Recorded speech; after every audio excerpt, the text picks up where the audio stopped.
Avez-vous déjà réfléchi à la façon dont l'ennemi pourrait infiltrer les églises par la louange? Cela semble absurde, n'est-ce pas? Mais croyez-moi, c'est une réalité dont peu de gens se rendent compte et que beaucoup ignorent.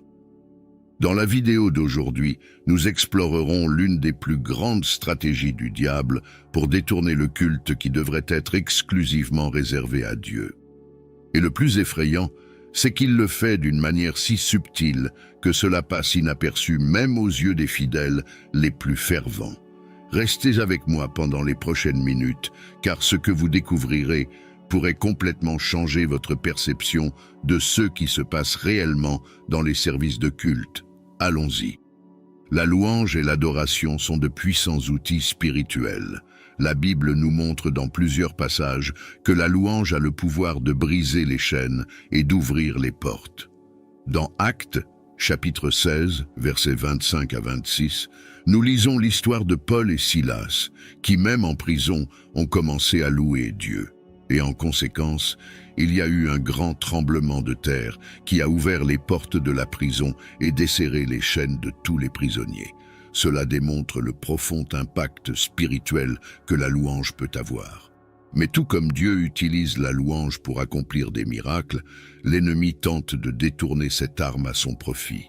L'ennemi est rusé et sait que la louange est une forme de connexion directe avec Dieu. Il tente donc de déformer et de détourner cette pratique pour servir ses propres objectifs. Imaginez que l'adoration soit détournée de son véritable objectif, devenant une représentation vide, de sens sans but spirituel. Cela se produit lorsque la louange cesse d'être un acte d'abandon et devient une démonstration de talent ou un divertissement. Dans le 2 Corinthiens, chapitre 11, verset 14, Paul nous prévient que Satan lui-même se déguise en ange de lumière. Cela signifie qu'il peut s'infiltrer dans des pratiques apparemment divines, comme la louange, pour détourner la gloire qui appartient à Dieu. L'ennemi y parvient notamment en transformant l'éloge en spectacle. Lorsque l'attention se détourne de Dieu et se concentre sur la qualité de l'interprétation, le talent des musiciens ou la sophistication de la production, le véritable objectif du culte est perdu. La véritable adoration consiste à exalter Dieu, à reconnaître sa sainteté et à s'abandonner complètement à lui. Lorsque cela est remplacé par le désir d'impressionner les autres ou de faire un spectacle, la louange devient vide et superficielle. Pour comprendre cette infiltration, il faut revenir au début. Lucifer, avant sa chute, était l'un des principaux anges et responsable de la musique au ciel. Dans Ézéchiel, chapitre 28, versets 13 à 15, il est décrit comme étant présent en Éden, paré de pierres précieuses et d'instruments préparés pour lui le jour de sa création. Ce passage indique que Lucifer avait un rôle spécial et élevé dans la hiérarchie céleste, étant directement lié à la louange et à l'adoration. C'était un chérubin, ce qui signifie qu'il avait un niveau de proximité et de responsabilité devant Dieu que peu d'autres anges possédaient. Son rôle consistait à diriger le culte céleste, un rôle d'un grand honneur et d'une grande importance. Cependant, sa chute fut causée par l'orgueil et le désir de recevoir le culte qui appartenait à Dieu. Dans Ésaïe, chapitre 14, versets 12 à 14, nous lisons l'arrogance de Lucifer exprimée dans ces déclarations « Je monterai ». Il désirait élever son trône au-dessus des étoiles de Dieu et être semblable au Très-Haut. Ce désir insatiable d'exaltation de soi et d'adoration a conduit à sa rébellion contre Dieu. Lucifer ne se contentait pas d'être un leader du culte, il voulait être l'objet d'un culte. Cet orgueil démesuré et la rébellion qui en a résulté ont entraîné son expulsion du ciel. Après son expulsion du ciel, Lucifer, désormais connu sous le nom de Satan, continue de chercher des moyens de voler l'adoration de Dieu. Une fois qu'il a perdu son rôle originel, Satan utilise ses anciennes capacités musicales et sa connaissance du pouvoir de la louange pour tromper et induire en erreur le culte des fidèles. Il sait à quel point le véritable culte est puissant et cherche à pervertir cette pratique à ses propres fins. La stratégie de Satan consiste à infiltrer les pratiques d'adoration des églises, en détournant l'attention de Dieu vers d'autres choses, comme la performance, la musique, comme divertissement et l'exaltation des individus. Cette tentative de Satan de détourner l'adoration de Dieu est la continuation de son désir originel d'être adoré. En pervertissant le culte, il cherche non seulement à satisfaire son désir d'être exalté, mais il tente également d'empêcher Dieu de recevoir la gloire qui lui est due. Satan utilise sa profonde connaissance de la nature humaine et de l'adoration pour créer des distractions et des distorsions, transformant la louange en quelque chose de mécanique et sans but spirituel. De nos jours, de nombreux chefs de culte et ministres de la musique peuvent, sans s'en rendre compte, tomber dans les pièges de l'ennemi. Cela se produit lorsque l'accent de la louange s'éloigne de Dieu et se tourne vers la performance, la production d'un spectacle ou l'exaltation des talents individuels. Dans Jean chapitre 4, versets 23 à 24, Jésus souligne que les vrais adorateurs adorent le Père en esprit et en vérité. Lorsque l'adoration devient un spectacle, l'essence de la véritable louange est perdue et l'environnement devient sensible aux mauvaises influences. La distorsion du culte moderne est évidente lorsque les offices se transforment en événements de divertissement. De nombreuses églises investissent des sommes importantes dans un équipement de sonorisation de pointe, un éclairage sophistiqué et des productions qui ressemblent à des concerts plutôt qu'à des rassemblements de culte.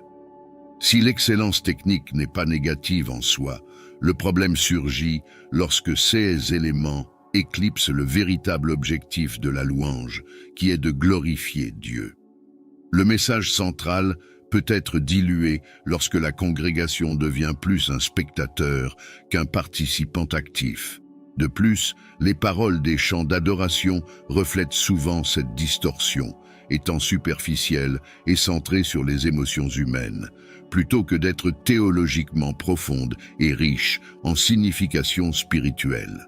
L'adoration, qui devrait exalter la sainteté et la souveraineté de Dieu, commence à mettre l'accent sur les expériences et les sentiments personnels de l'adorateur. Non seulement cela détourne l'attention de Dieu, mais cela conduit également à une mauvaise compréhension de qui est Dieu et de son caractère. La recherche de popularité et d'acceptation contribue également à cette distorsion. Les chants de louange sont souvent créés pour plaire à un large public, ce qui peut conduire à des compromis théologiques.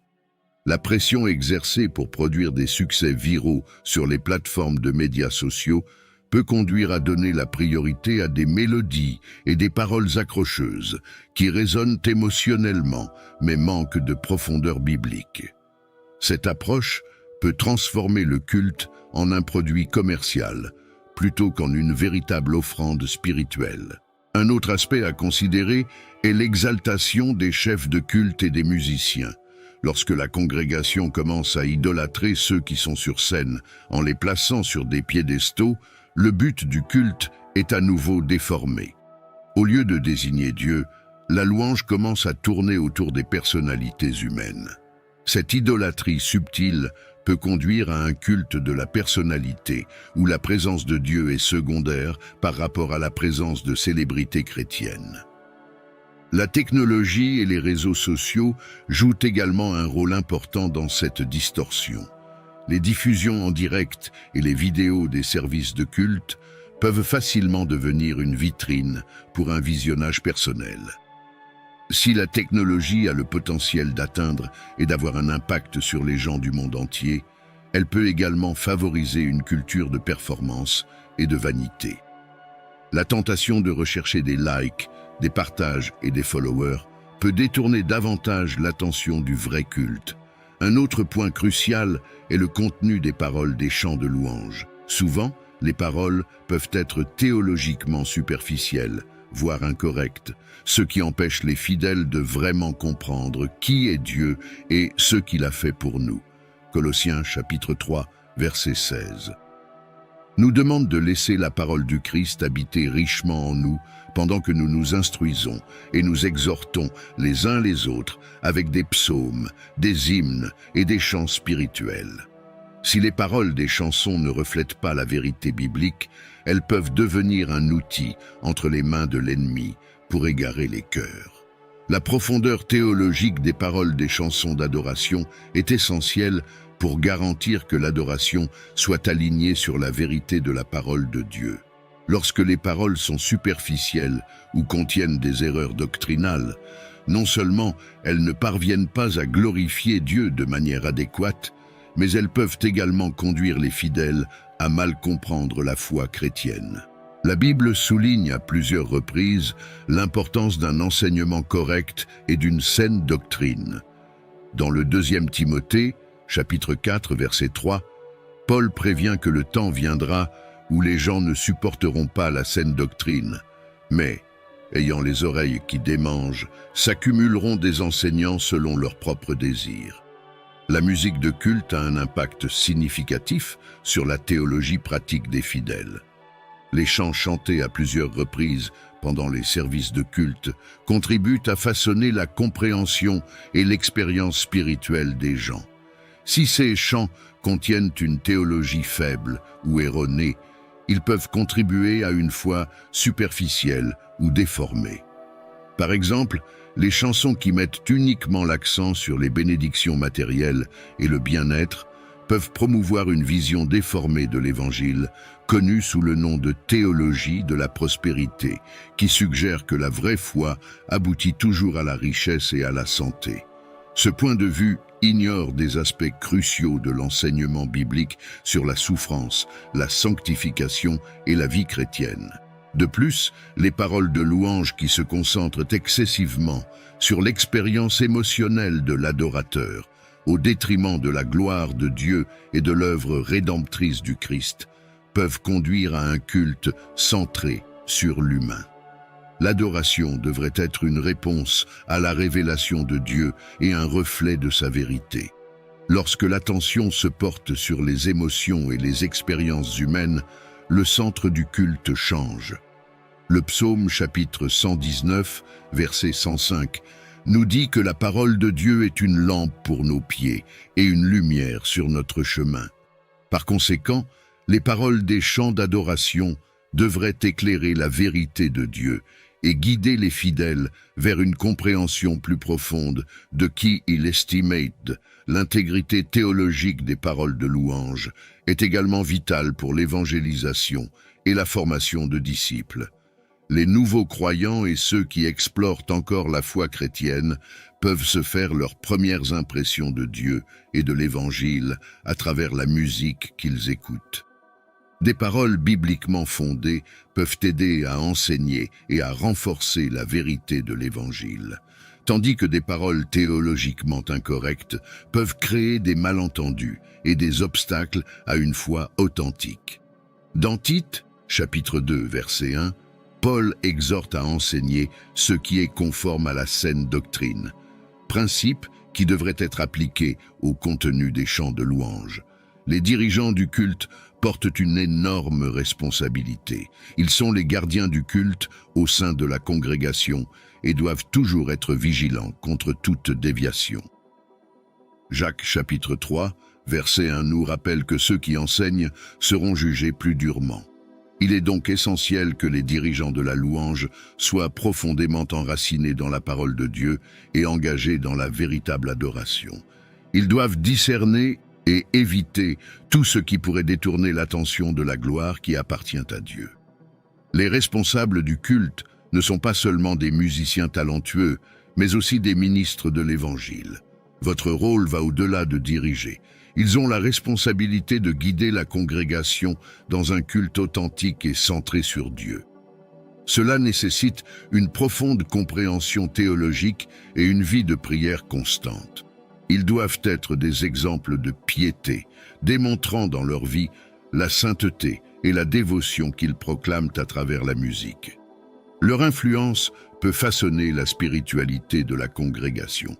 Il est donc crucial qu'ils soient alignés sur la vérité biblique et sensibles à la direction du Saint-Esprit. De plus, les responsables du culte doivent posséder un cœur de serviteur. Dans Philippiens chapitre 2, versets 3 et 4, Paul nous exhorte à ne rien faire par intérêt personnel ou par vanité, mais à considérer avec humilité les autres comme meilleurs que nous-mêmes. Ce principe est fondamental pour les responsables du culte. Ils doivent diriger avec humilité, en cherchant toujours à glorifier Dieu plutôt que de se démarquer. Le véritable leadership en matière de culte se caractérise par un esprit de service, dont l'objectif principal est de faciliter la connexion de la congrégation avec Dieu. La préparation spirituelle est aussi importante que la préparation musicale. Les responsables du culte devraient consacrer du temps à la prière, à l'étude de la Bible et à la recherche de la présence de Dieu. Dans Jean chapitre 15, verset 5, Jésus nous rappelle que sans lui, nous ne pouvons rien faire. Cela est particulièrement vrai dans le ministère du culte. L'efficacité d'un responsable de louange dépend non seulement de ses capacités musicales, mais aussi de son intimité avec Dieu. Lorsque les dirigeants du culte exercent leur ministère à partir d'un lieu de connexion profonde avec Dieu, la présence du Saint-Esprit peut circuler à travers leurs chants, touchant et transformant des vies. Les dirigeants du culte ont également la responsabilité d'éduquer et de former l'équipe de culte. Cela inclut la formation des musiciens et des chanteurs, non seulement aux compétences techniques, mais également aux fondements théologiques et spirituels.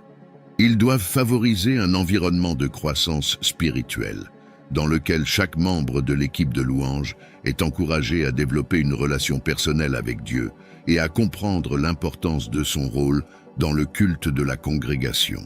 Dans Éphésiens chapitre 4, versets 11 et 12, Paul parle des dons que Christ a donnés à l'Église pour équiper les saints pour l'œuvre du ministère.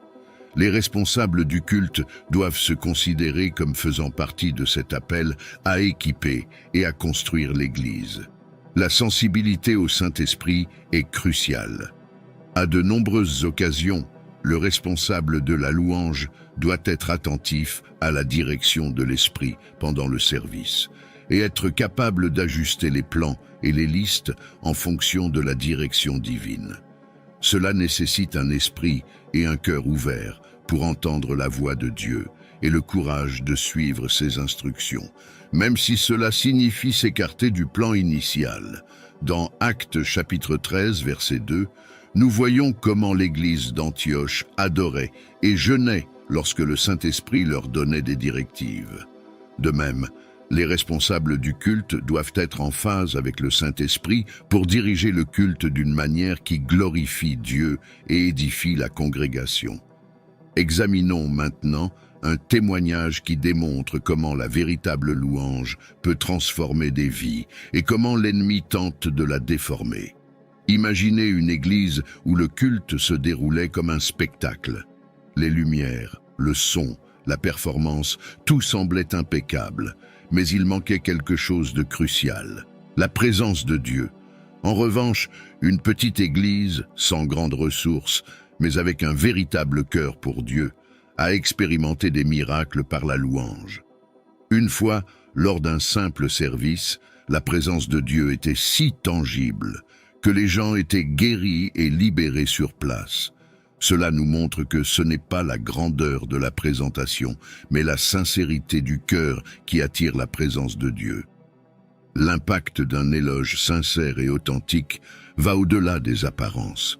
L'histoire de transformation mentionnée ici illustre la différence entre une adoration centrée sur la performance et une adoration authentique qui recherche la présence de Dieu. Dans la première église, où la louange était un spectacle, tous les éléments visuels et sonores étaient présents, mais il manquait l'essentiel, l'onction du Saint-Esprit. Sans la présence de Dieu, la louange devient simplement une activité esthétique, sans le pouvoir de transformer des vies. D'un autre côté, la petite église qui donnait la priorité à un cœur pour Dieu a expérimenté la véritable essence de l'adoration. Même si cette église n'avait peut-être pas les ressources nécessaires pour une production élaborée, l'accent était mis sur Dieu.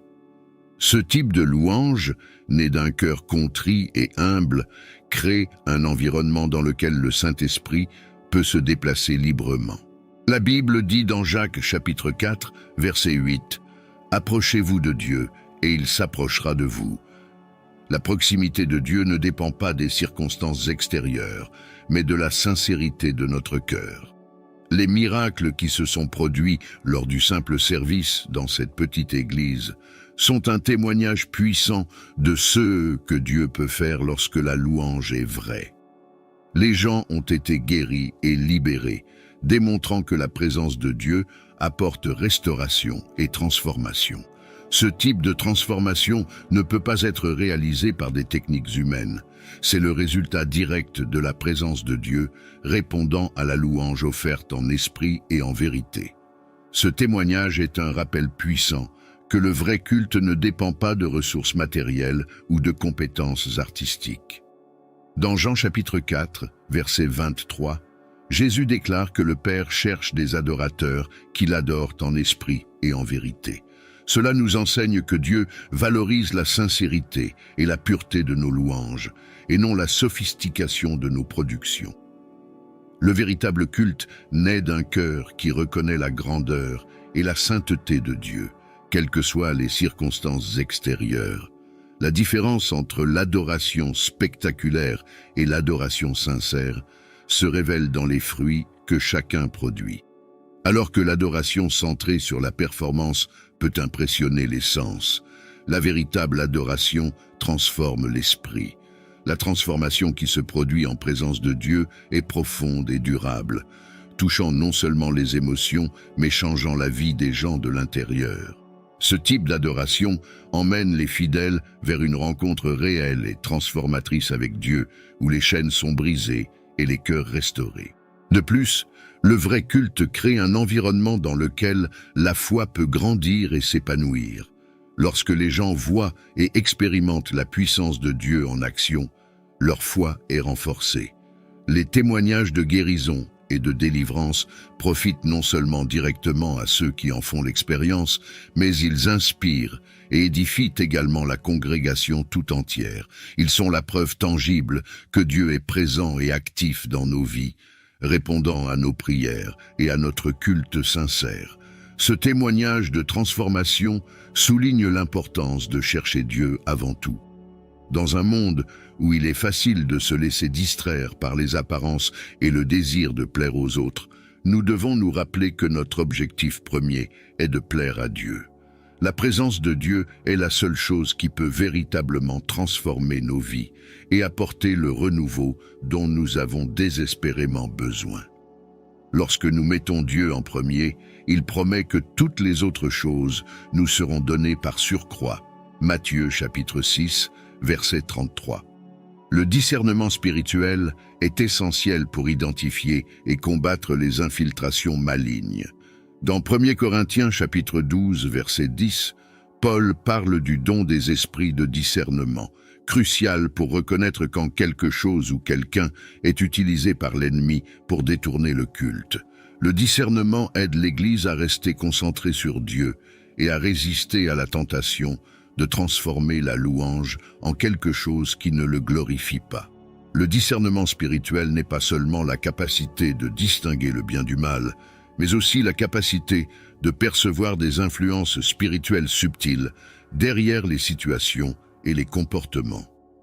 Ce don est vital pour les responsables du culte et pour l'ensemble de la congrégation, car il leur permet de reconnaître quand l'ennemi tente d'infiltrer le culte et de détourner l'attention de Dieu. Souvent, ces influences ne sont pas évidentes et peuvent se manifester de manière déguisée et trompeuse, semblant inoffensive, voire spirituelle. Pour développer le discernement spirituel, il est essentiel d'entretenir une vie de prière profonde et constante. La prière ouvre nos yeux spirituels, nous permettant de voir au-delà du visible. Dans Éphésiens chapitre 6, verset 18, Paul nous demande de prier en toutes occasions avec toutes les prières et supplications dans l'esprit et de veiller avec persévérance. Cette vigilance spirituelle fait partie intégrante du discernement, nous aidant à prendre conscience des stratégies de l'ennemi et à réagir avec sagesse et autorité. Une étude diligente de la Bible est un autre élément essentiel du discernement spirituel. La parole de Dieu est la vérité absolue et la lumière qui éclaire notre chemin. Dans le psaume 119, verset 105, nous lisons que la parole de Dieu est une lampe pour nos pieds et une lumière sur notre chemin. Lorsque nous sommes enracinés dans les Écritures, nous sommes capables de reconnaître les mensonges et les distorsions qui tentent de s'infiltrer dans le culte. La connaissance biblique nous fournit le critère par lequel nous pouvons juger de toutes choses, discernant ce qui est de Dieu et ce qui ne l'est pas. Le discernement spirituel englobe également la sensibilité à la voix du Saint-Esprit. Le Saint-Esprit est notre guide et notre conseiller, nous permettant de discerner ce qui est caché aux yeux naturels. Dans Jean chapitre 16, verset 13, Jésus déclare que l'Esprit de vérité nous guidera vers toute la vérité. Être en phase avec le Saint-Esprit nous permet de discerner sa voix et d'identifier tout ce qui peut être en contradiction avec la volonté de Dieu. Cela nécessite une vie de soumission et d'obéissance à l'Esprit, lui permettant de nous guider et de révéler la vérité. De plus, le discernement spirituel est un don qui peut et doit être recherché et cultivé. Dans 1 Corinthiens chapitre 14, verset 1, Paul exhorte les croyants à désirer les dons spirituels, en particulier le don de prophétie. Mais cela s'applique à tous les dons, y compris le discernement des esprits. Nous pouvons demander à Dieu de nous accorder ce don et de nous aider à le développer. La recherche intentionnelle du discernement est un signe de notre dépendance à l'égard de Dieu et de notre désir de maintenir la pureté de l'adoration. L'application du discernement spirituel est nécessaire dans de nombreux domaines du ministère du culte. Par exemple, lors de la sélection des chansons, il est crucial de discerner si les paroles sont théologiquement valables et glorifient Dieu.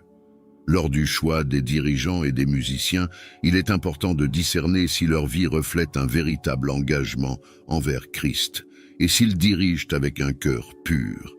Pendant les services, le discernement spirituel vous aide à remarquer s'il y a une résistance spirituelle ou une distraction qui doit être résolue par la prière et l'intercession.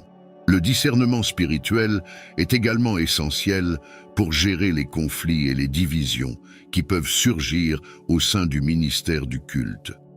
Souvent, l'ennemi tente de semer la discorde et la désunion parmi les membres de l'équipe. Un dirigeant du culte perspicace peut identifier ces tactiques et prendre des mesures pour promouvoir l'unité et l'harmonie. Dans Philippiens chapitre 2, verset 2, Paul nous exhorte à être du même avis, à avoir le même amour, à être unis d'âme et d'esprit. Le discernement spirituel nous aide à maintenir cette unité en reconnaissant et en résistant aux stratégies de l'ennemi. La prière est la base d'une véritable adoration. Dans Éphésiens chapitre 6, verset 18, Paul nous encourage à prier en toute occasion avec toutes sortes de prières et de supplications. Par la prière, nous pouvons demander à Dieu de nous guider, de nous protéger des pièges de l'ennemi et de nous garder centrés sur la véritable adoration. Les églises qui consacrent du temps à la prière avant les services de culte sont mieux préparées à résister aux tentatives de Satan de détourner l'attention. La Bible regorge d'exemples de véritables louanges qui ont attiré la présence de Dieu et ont abouti à de grandes œuvres. Un exemple est celui du roi David, un homme selon le cœur de Dieu. David était un authentique adorateur qui ne se souciait pas des opinions des autres et louait Dieu de toutes ses forces. Un autre exemple est Josaphat, qui a placé des chanteurs devant l'armée pour louer le Seigneur, ce qui a abouti à une victoire miraculeuse. L'exemple de David est particulièrement percutant, car il résume l'essence de la véritable louange. David était connu pour sa passion et son dévouement envers Dieu, exprimé avec vivacité et sans réserve. Dans le 2e chapitre 6 de Samuel, versets 14 à 22, nous voyons David danser de toutes ses forces devant l'Éternel, vêtu uniquement d'un éphod de lin, alors qu'il amène l'arche d'alliance à Jérusalem. Sa femme, Michal, méprisait son attitude, mais David répondit qu'il s'humilierait encore plus pour adorer Dieu. Cet épisode révèle que la véritable louange ne concerne pas l'apparence ou l'approbation des autres, mais plutôt l'expression sincère de l'amour et du respect pour Dieu. Un autre exemple frappant est l'histoire de Josaphat, trouvée dans le 2e chapitre 20 des Chroniques. Lorsque le royaume de Juda fut menacé par une coalition d'armées ennemies, Josaphat rechercha Dieu par la prière et le jeûne. Dieu a répondu par l'intermédiaire d'un prophète, disant que la bataille n'était pas celle de Josaphat, mais celle de Dieu. Ayant confiance en cette promesse, Josaphat plaça des chanteurs à la tête de l'armée, louant la beauté de la sainteté de Dieu. Pendant qu'ils chantaient et louaient, le Seigneur tendit une embuscade à leurs ennemis, ce qui aboutit à une victoire miraculeuse sans que les soldats de Juda n'aient à se battre. Cet exemple met en évidence le pouvoir de la louange pour attirer l'intervention divine et transformer des situations apparemment impossibles. Le livre des psaumes, écrit en grande partie par David, est un recueil qui exprime un large éventail d'émotions humaines, toutes dirigées vers Dieu. Des psaumes tels que le 23e psaume, qui décrit le Seigneur comme notre berger, et le 150 psaume, qui exhorte tous les êtres vivants à louer le Seigneur, montrent comment la louange peut être une expression de confiance, de gratitude, de repentance et exaltation. La profondeur et l'honnêteté trouvées dans les psaumes nous enseignent que la véritable louange implique de présenter toutes nos expériences et émotions devant Dieu, en reconnaissant sa souveraineté et sa bonté en toutes circonstances. Un autre exemple notable se trouve dans Actes chapitre 16, où Paul et Silas, après avoir été arrêtés et flagellés, priaient et chantaient des hymnes à Dieu en prison. À minuit, il y a eu un grand tremblement de terre qui a ébranlé les fondations de la prison. Toutes les portes se sont ouvertes et les chaînes de tous les prisonniers se sont détachées. Cet événement démontre non seulement le pouvoir libérateur de la louange, mais aussi comment elle peut être un puissant témoignage pour ceux qui ne connaissent pas encore Dieu.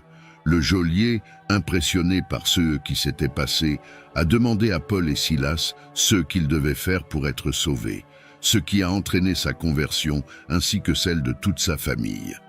La dédicace du temple par Salomon fournit également un exemple clair de la façon dont la louange attire la présence de Dieu. Dans le 2e chapitre 7 des Chroniques, versets 1 à 3, nous lisons que lorsque Salomon eut terminé sa prière de dédicace, le feu descendit du ciel et consuma l'holocauste et les sacrifices, et la gloire de l'Éternel remplit le temple.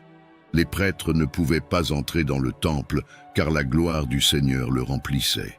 Tout le peuple d'Israël, voyant le feu et la gloire de l'Éternel, tomba la face contre terre, adorant et louant l'Éternel en disant « Car il est bon, car sa bonté dure à toujours ».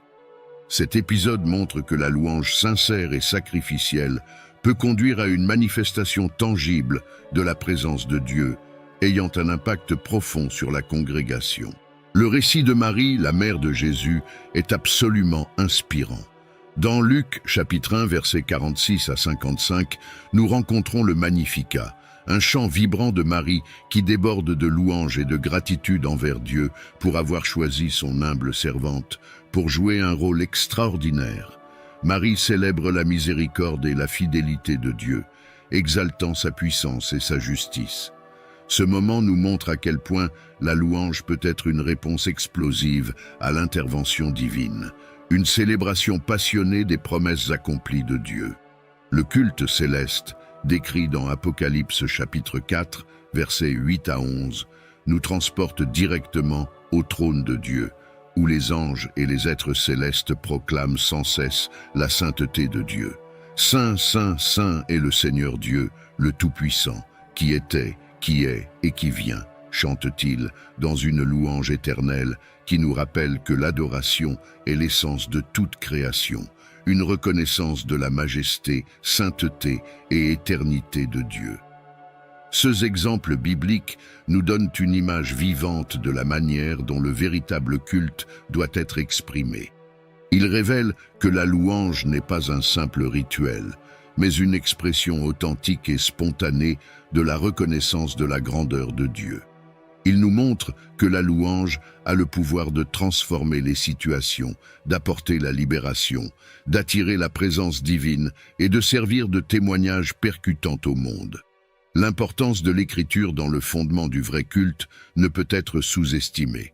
Le chapitre 119 du psaume, verset 105, déclare que la parole de Dieu est une lampe à nos pieds et une lumière sur notre chemin. Les responsables du culte et les ministres de la musique doivent choisir des hymnes et des chants qui correspondent aux vérités bibliques, non seulement pour éviter l'hérésie, mais aussi pour renforcer la foi et le discernement des fidèles.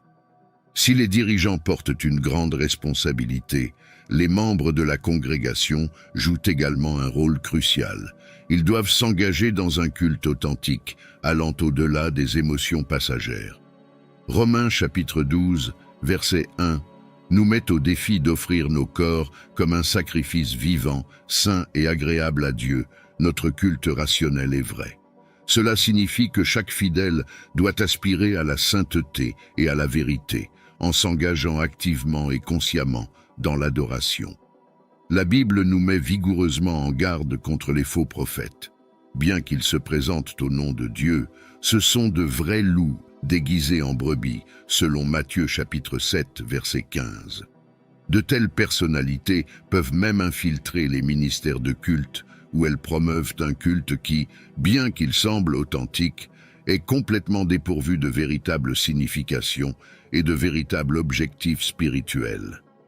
Il est crucial que l'Église reste vigilante, prête non seulement à identifier, mais aussi à neutraliser ces influences destructrices, en veillant à ce que le culte reste pur et entièrement centré sur Dieu.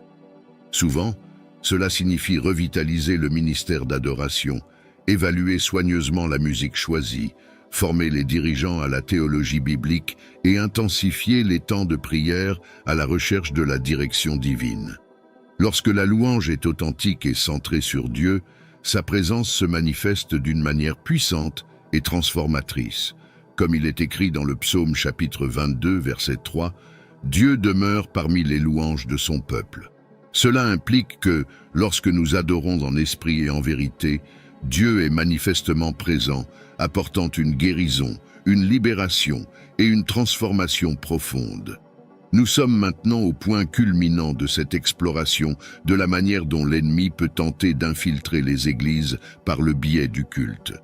L'invitation est à un culte authentique centré exclusivement sur Dieu. C'est un moment de réflexion et, si nécessaire, de reformulation de nos pratiques de louange pour garantir que nous rendons gloire exclusivement à ceux qui la méritent. Comme Jésus nous l'enseigne dans Jean chapitre 4, versets 23 et 24, nous devons être des adorateurs qui adorent en esprit et en vérité. Puissions-nous nous engager à répondre à cet appel de tout notre être. Je vous invite, en tant que membre d'une congrégation, à inspecter votre propre vie de culte. Est-ce que vous adorez vraiment Dieu ou faites-vous simplement partie d'un spectacle?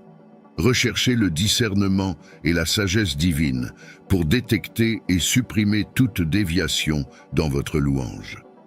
Dans le 2 Corinthiens chapitre 13, verset 5, Paul nous exhorte à nous examiner nous-mêmes pour confirmer si nous sommes fermes dans la foi. Utilisez cette introspection pour vous assurer que votre culte est vrai et centré sur Dieu. Adorez les dirigeants. La tâche est ardue, mais la récompense est immense. Restez vigilants et fidèles à la vérité de la parole de Dieu. Ne laissez pas la pression de performer ou le besoin de plaire aux autres compromettre votre concentration sur l'adoration de Dieu d'une manière pure et sincère. Jacques chapitre 4 verset 8 nous encourage à nous rapprocher de Dieu et il se rapprochera de nous. Restez proche de Dieu et il guidera votre ministère d'adoration. Nous terminons cet appel par une prière pour que Dieu renouvelle la louange et l'adoration dans toutes les églises, nous accordant des yeux pour voir et des oreilles pour entendre, capables de discerner toute infiltration maléfique et de garder notre concentration fermement sur Jésus. Rappelez-vous, la véritable adoration concerne lui, pas nous. Unissons-nous en tant que corps du Christ, et offrons une louange pure et sainte à notre Dieu. Amen.